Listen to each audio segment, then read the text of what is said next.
Olá pessoal, tudo bem com vocês? Sejam todos bem-vindos ao canal Crimes Reais pelo Mundo.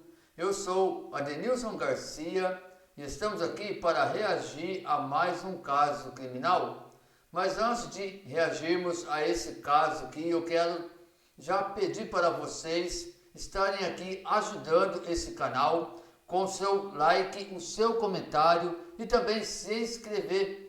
E se inscrevendo, eu peço para vocês também ativa o sininho de notificações para que assim o YouTube possa te notificar todas as vezes que tiver vídeos novos aqui no canal. Pessoal, esse é o nosso caso de hoje. Wade Wilson, um psicopata que chocou a Flórida.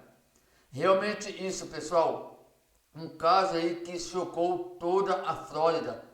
Um criminoso frio, cruel, um criminoso sem remorso algum, que assassinou duas moças, duas jovens, sem motivo algum. Simplesmente decidiu ceifar a vida dessas duas moças.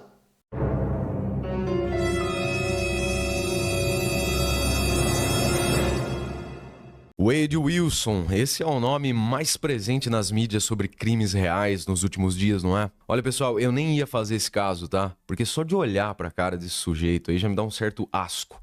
Cara completamente arrogante, prepotente, narcisista assim, no limite dessa palavra. Mas é que de tanto ver o rosto desse cara aí nas thumbnails dos canais por aí, eu resolvi dar uma pesquisada sobre, a história dele por trás desses crimes aí. E tem um detalhe nessa história toda que me chamou bastante atenção e é tão perturbador quanto os próprios crimes do Wade. Algumas pessoas estão ignorando o fato de ele ser um assassino frio, sabe?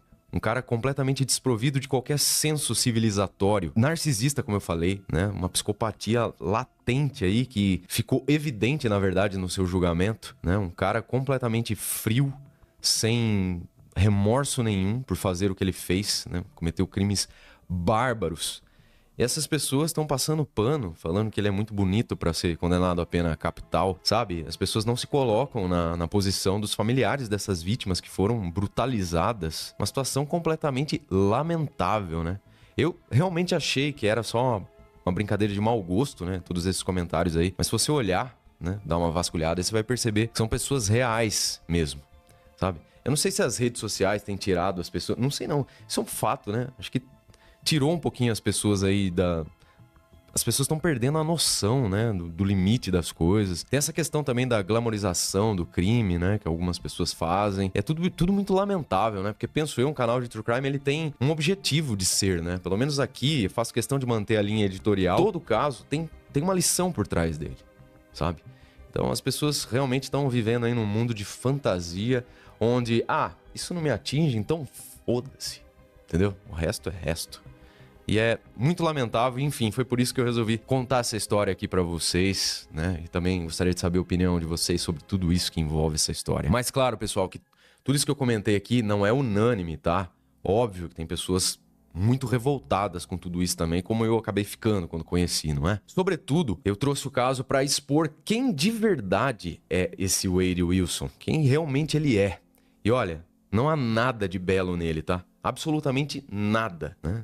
Nem fisicamente. Esse ser aí se comportou no julgamento como um narcisista assim que extrapola o próprio conceito de narcisismo. Toda hora ele fazia, sabe, uma cena, caras e bocas, passava a mão na coxa, assim, meio que querendo... Sabe aquelas coisas meio fálicas, sabe, que esse tipo de mente torta tem?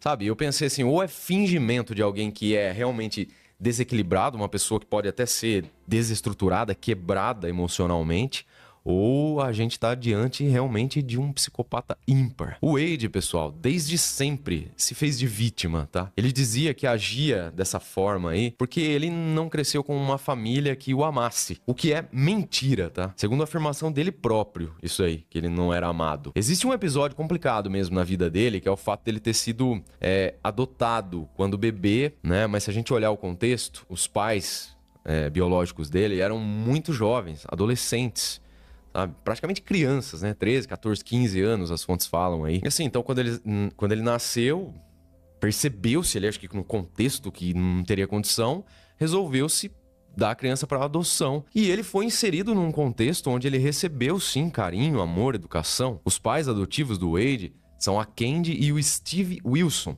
que eram amigos da igreja dos pais da mãe biológica do Wade. Depois de adotá-lo, então, eles tiveram mais 2 filhas, ou seja, uma família foi crescendo ali normalmente. Não se encontra, bem verdade, muitas informações detalhadas sobre essa família adotiva do Wade, mas algumas fontes dizem que eles pareciam ser uma família normal e que o Wade nunca foi discriminado por ter sido adotado, mas mesmo assim o Wade, se sentia rejeitado. Ele não aceitava o fato de ele ter sido deixado pela família biológica. Isso aí, dizem as fontes, que causou bastante problema aí psicológico nele. Ele era um menino rebelde, tirava notas ruins, e o seu primeiro crime foi registrado aí como sendo cometido aos 16 anos. Realmente, a vida não foi como ele queria. Ele não podia escolher naquele momento, fato. Mas ele recebeu carinho sim e amor dos seus pais adotivos. E daí, pegar tudo isso e jogar fora, né, virar um ser desprezível, não foi escolha dele? A gente sabe que em ambientes ruins, histórias tristes, isoladamente, não criam monstros. Os monstros, eu penso, apenas saem mais cedo da caverna por conta de tais circunstâncias. Isso é fato, né? Pessoas convivem em um ambiente completamente sem estrutura, realmente despertam, então tem mais tendência para cometimento de crimes. Mas essa não era a realidade do Wade, tá? Muito bem, quando o Wade então completou 18 anos de idade, ele resolveu contatar seu pai biológico. Pois conforme as leis dos Estados Unidos, isso aqui eu tô falando com base no que é relatado aí, tá, pessoal? Quando uma criança é deixada aí para adoção, os familiares que a entregam, em nenhuma hipótese, podem entrar em contato com essa família, com essa criança. Nem por carta, nem por mensagem, nem por nada, né? Eles não podem procurar. Mas quando o adotado completa 18 anos, ele pode, por escolha própria, né, fazer contato ou não com sua família biológica. E foi o que o Wade resolveu fazer. Ele procurou o pai biológico, que se chama Steven Testa Seca, e o encontrou. Então, não demorou muito porque os dois desenvolvessem ali uma certa relação, sabe?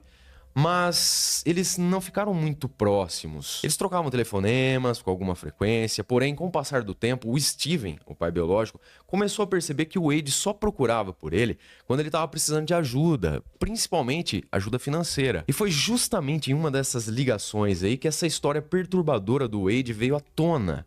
Foi por causa do pai dele que o denunciou. Veja só, o Wade ligou várias vezes pro seu pai biológico, mas dessa vez ele não queria dinheiro.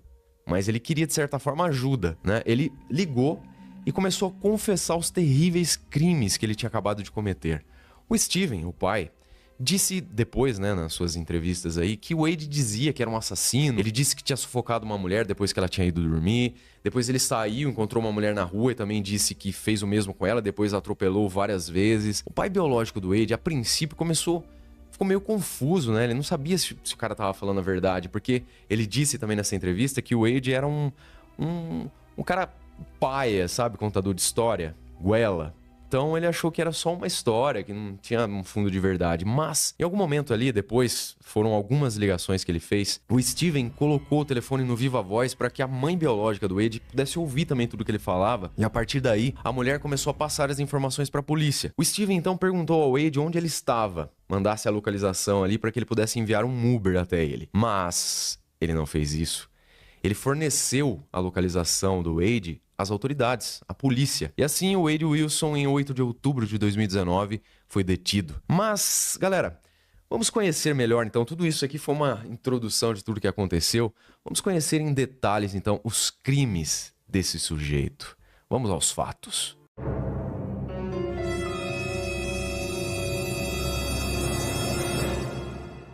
Wade conheceu a Christine Melton, sua primeira vítima. Ela tinha 35 anos, na tarde do dia 6 de outubro de 2019, em um bar em Fort Myers. Um bar ali com música ao vivo. Ele foi com essa moça aí, mais uma amiga, a Stephanie, pra casa dela em Cape Coral, na Flórida. Essa moça estava afim do Wade. E ele parecia estar afim dela também, segundo o testemunho dessa Stephanie, a amiga. A Stephanie deu esse testemunho aí no julgamento. Só que depois que a Stephanie foi embora, o Wade virou do avesso, estrangulou a Christine enquanto ela dormia na sua cama.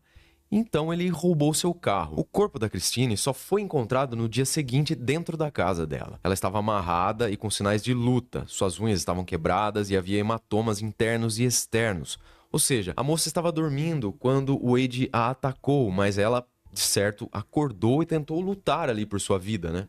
Mas, infelizmente, ela não tinha a menor chance contra ele. E brevemente, pessoal, a Christine cresceu em Illinois e ela se mudou com uma amiga para Cape Coral, onde ela trabalhava como garçonete. Muito bem.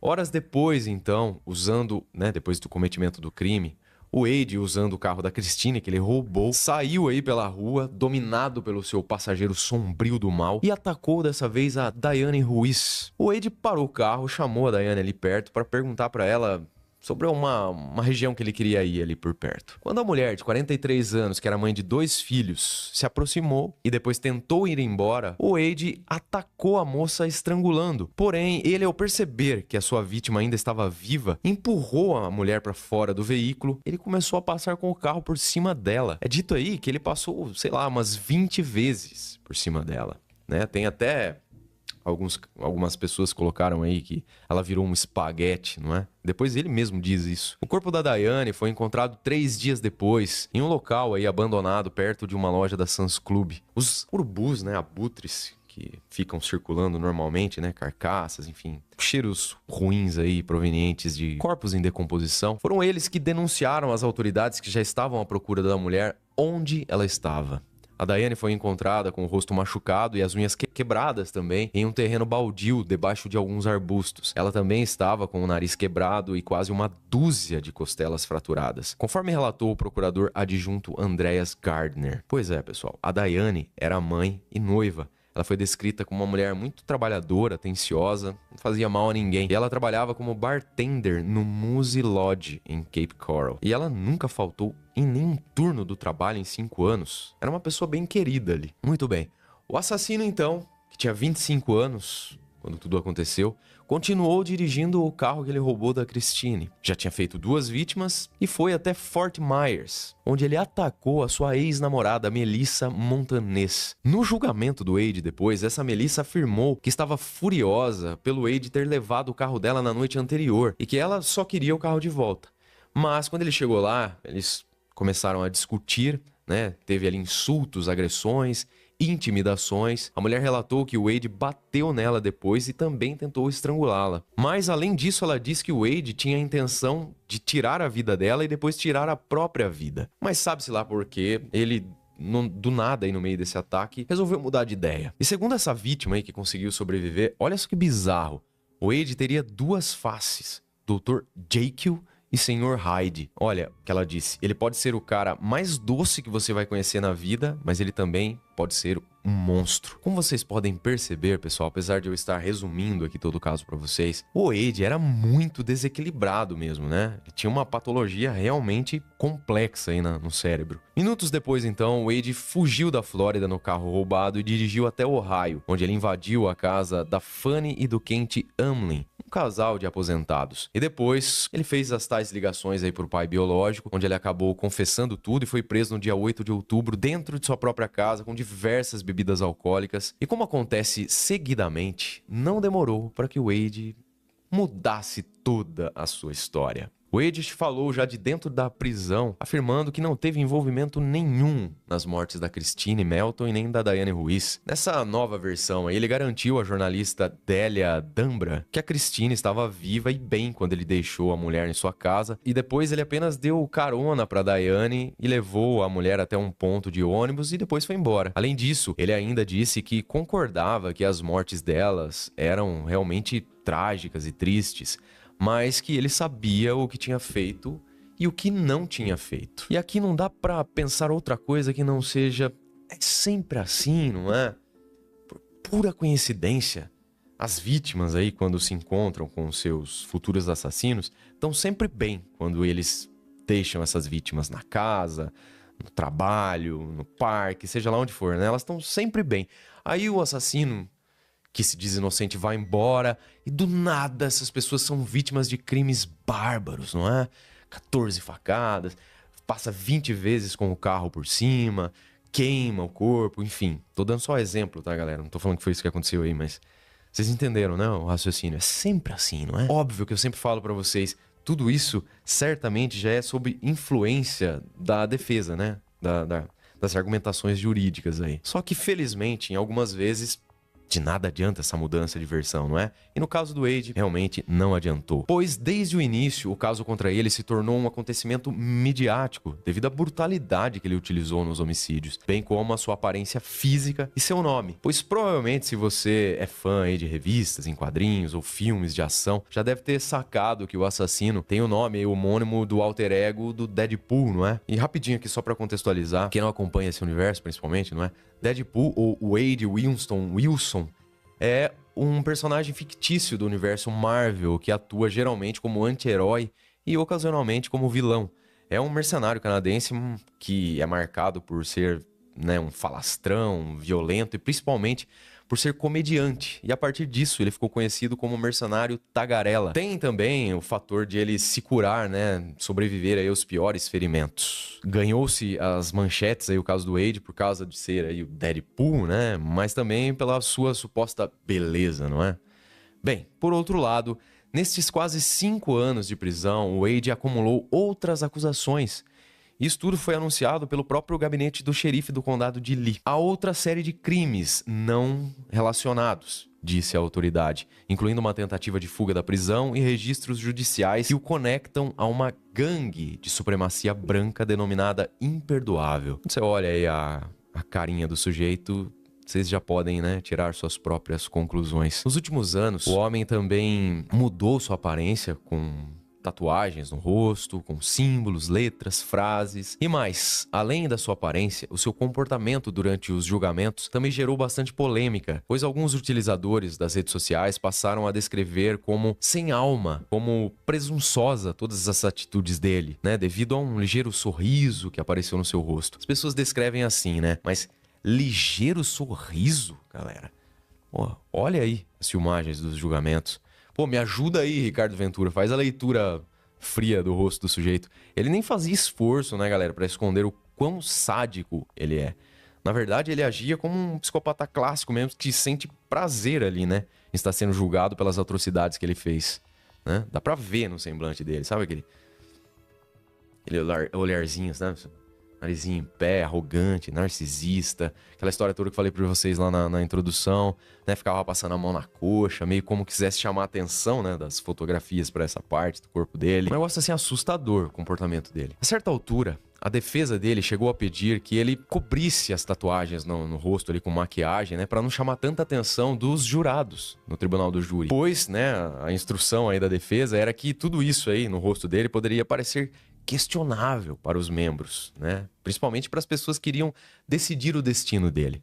Porém, mesmo tendo sido orientado, e esse fato aí de poder usar a maquiagem ter sido aceito pelo juiz, o Wade, no alto do seu egocentrismo, não ligou pra isso e ele foi e parecia gostar de exibir as suas tatuagens faciais. E essa cobertura midiática só aumentou com o julgamento do Wade Wilson. Durante a audiência, a procuradora estadual assistente, a Sarah Miller, chamou os assassinatos do Wade de chocantemente maus e vis, e descreveu como ele calculou cuidadosamente as mortes das 2 mulheres que torturou, e acrescentou que ele estava sob influência do poder, da luxúria, do controle e do ódio. Outro momento particularmente assustador do julgamento, que ocorreu em 10 de junho, foi quando o pai do assassino Deadpool, entre aspas, o Steven Testa Seca, compartilhou detalhes do momento em que ele descobriu que o seu filho era um feminicida. O pai do Wade contou ao tribunal sobre o telefonema em 6 de outubro de 2019, no qual seu filho confessou os crimes com detalhes. O Steven, no depoimento, enquanto seu filho assistia, revelou que o Wade confessou os assassinatos das 2 mulheres durante a ligação e disse que ele tinha 2 pessoas que se foram e não voltariam mais. O pai inicialmente acreditou que seu filho estava simplesmente contando uma história, não é? Já que ele era um bom contador de história, mas depois de outros telefonemas ele percebeu que realmente era verdade. Durante uma ligação subsequente, o Wade entrou em detalhes sobre os assassinatos, dizendo: "Eu estrangulei aquela vadia." Ele estava se referindo, obviamente, a Christine, a primeira vítima. Quanto a Diane, o Wade descreveu para o pai dele na ligação, né, que atraiu a mulher para perto do carro antes de estrangulá-la e puxá-la para fora do carro, e depois, percebendo que ela estava viva, começou a passar com o veículo várias vezes por cima dela, né? Ele disse até que ela ficou parecendo um espaguete.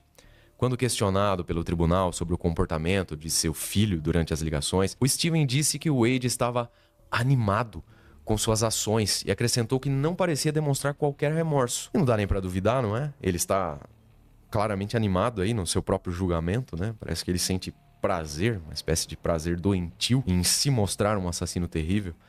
A defesa até tentou argumentar durante todo o julgamento que o Wade Wilson tinha uma mente doentia, uma doença, um vício em drogas, né? Chamado pela defesa, o psiquiatra forense Mark Mills afirmou que o Wilson sofre de algum tipo de transtorno psicótico. Realmente deve ser algum tipo nem catalogado ainda, viu?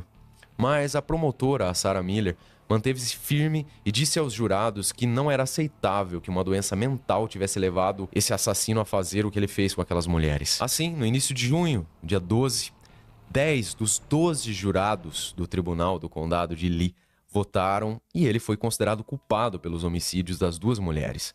Além disso, o júri votou a favor da pena capital para ambos os crimes.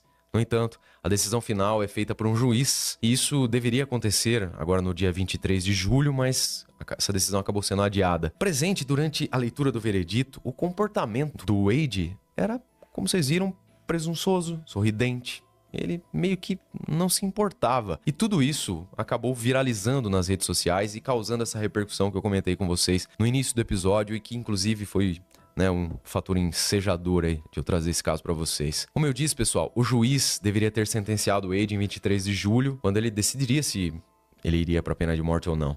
Mas os advogados do Wade entraram com uma moção para que houvesse um adiamento, porque tinha um conflito aí no agendamento para que 2 especialistas de saúde mental que foram nomeados pelo tribunal pudessem avaliar aí, né, e testemunhar os procedimentos, enfim.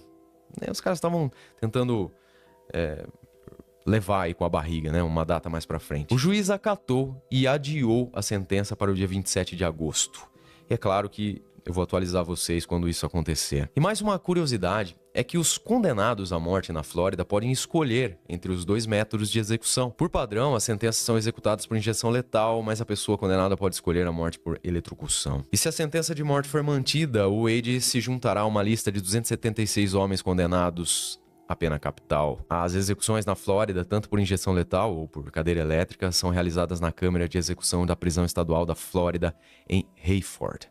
O carrasco, que por lei pode permanecer anônimo, é um cidadão comum. Enfim, pessoal, essa é a história do Wade, o cara que algumas pessoas estão passando pano por ser bonito. O que esse cara fez, assim, na minha opinião, não há nada que se possa dizer ou usar como argumento para defendê-lo.